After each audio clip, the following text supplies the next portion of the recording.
بسم الله الرحمن الرحيم. معكم أخوكم أبو فرج. اليوم عندنا برنامج شبيه للسيديا، في برامج وفي متجره وفي أدوات سيديا وفي أشياء وألعاب كثيرة جدا. تابعني.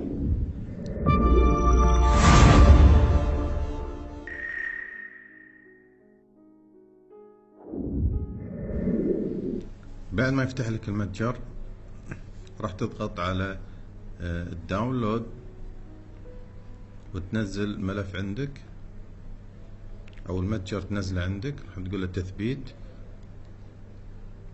تحط رقم سري اذا كان عندك وتقول له تثبيت تم.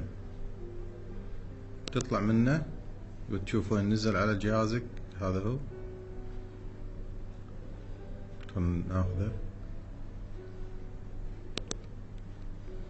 انا نزلت منه برنامج الكيوت كات اللي هي الفيديو، والماينكرافت ايضا نزلتها منه.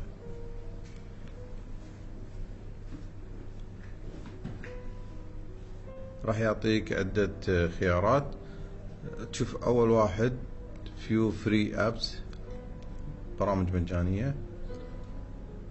انا نزلت هذا كيوت كات، نزل معاي بدون مشاكل. جربوا اذا تبون الاي موفي او اي واحد فيهم.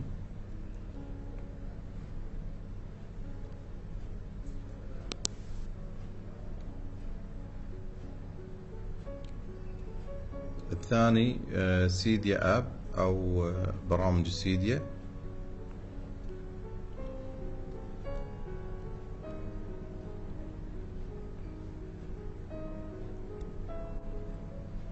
الثالث العاب مجانية. انا نزلت ماينكرافت، جربها. الايميليتر ولا البرامج الباند اللي في ابل حذفتهم ابل، راح تحصلهم هني موجودين. ما ادري اذا سناب شات ينزل او لا، جربوا.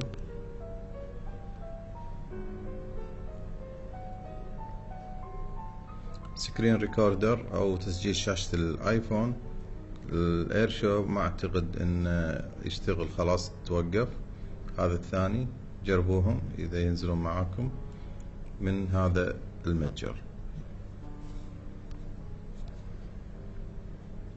هذا المتجر حق اليوم. ان شاء الله راح اخليكم الرابط اسفل الفيديو. ارجو ان هذا الفيديو عجبكم. لا تنسون اللايك والاشتراك في قناتي اذا كنت مو مشترك. السلام عليكم ورحمة الله وبركاته.